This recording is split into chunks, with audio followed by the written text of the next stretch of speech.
В Коми планируют ввести запрет на использование дронов. Министерство экономического развития и промышленности региона опубликовало проект указа главы республики, согласно которому предлагается запретить с 3 апреля использование беспилотных воздушных судов на территории Коми.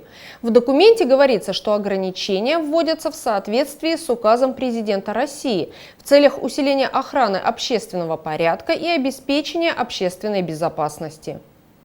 Запрет будет действовать до снятия режима уровня базовой готовности и не распространяется на дроны, используемые территориальными органами федеральных органов власти и государственной власти Коми, органами местного самоуправления в республике и подведомственными им учреждениями и организациями, а также организациями, обеспечивающими функционирование объектов топливно-энергетического комплекса. В определенных случаях запускать дроны смогут и другие организации и физические лица, но только по договору с органами исполнительной власти и подведомственными им организациями в рамках возложенных на них функций. Документ проходит процедуру общественного обсуждения. По данным региональных информагентств, на территории Республики Коми имеется более 3500 беспилотных летательных аппаратов. Зарегистрированы и осуществляют легальные полеты менее 1%.